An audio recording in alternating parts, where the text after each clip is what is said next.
Hi there, I'm Victoria Peat and welcome along to this tutorial on winding a bobbin for your sewing machine. This tutorial is going to be really useful if you are absolutely brand new to sewing and you don't know how to wind the bobbin on your machine, or it might be really useful if it's been a while and your skills are a little bit rusty and you need a few tips to help you remember how to wind the bobbin on your machine. So you will obviously need your sewing machine, you'll need a bobbin and some thread, and probably a pair of scissors as well will be really useful. Right, before we start, just a quick little note about bobbins. They are different. They're not all made the same. My machine here I'm using is an Elmer 720 Pro, which is similar to the Genome's, and they have a specific type of bobbin. And the bobbin that we have for this one has got a little J character on the inside. They're plastic and they have got a flat top and a flat bottom. The machine that I had when I first started learning to sew was a Brother, and that one's not very old because I'm ever so young. But the bobbins for those actually have a dome on the top. Now it may seem really ridiculous that you shouldn't mix and match, but that little dome can make all the difference between having a bobbin that loads nicely and stitches really well with your top thread. So do pay attention as to which one goes with your brand of machine and also with your machine model as well, because that can make a difference as to which bobbins you use. So start off with making sure that you've got the right bobbin. So if we have a look at our sewing machine, you will see along the top what you might have is a number of numbers, or you might have a guide. This particular machine has got a printed guide on the top. Yours may not have that. You might just have a series of little numbers to follow. If you're not sure about those, always just have a look back at your user manual, because that's always really, really handy. I've got here my thread. It's loaded onto the spool at the back, the thread holder at the back. What I also have is I've got a little spool cap on the top. They're always really great for stopping this just from whizzing around too much. It just keeps it nice and tight and in place. I'm just going to put my bobbin here just for the time being whilst I deal with the thread. Your machine will travel through a number of different little hooks and whatnot. You will normally have one here and one here.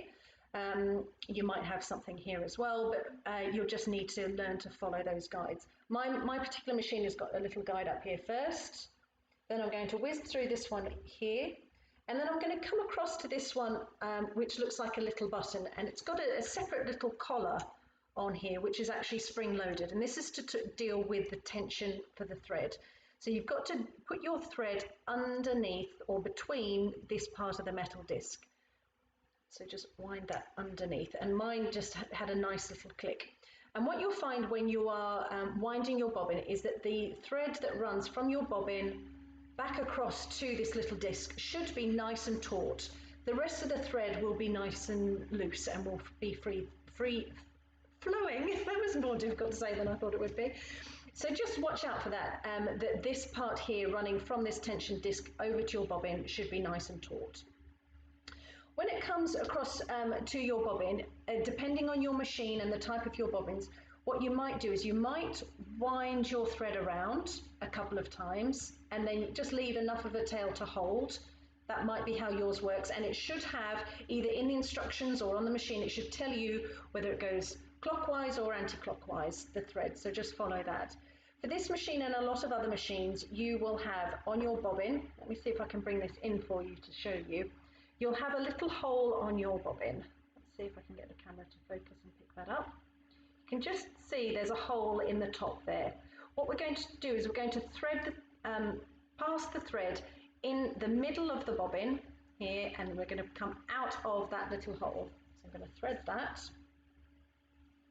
and you just want a couple of inches above the bobbin just so that you can hold on to. Then pop that on top of the post, okay, and just pull that just so that you've got the excess coming up and you've got this nice and taut. Now what you need to do is you need to engage the machine to let it know that that's what you want to do. You want to wind your bobbin. You will either need to slide this little post to the right, or you will have this other device here that you will need to slide in towards your bobbin. So on mine, this slides in towards.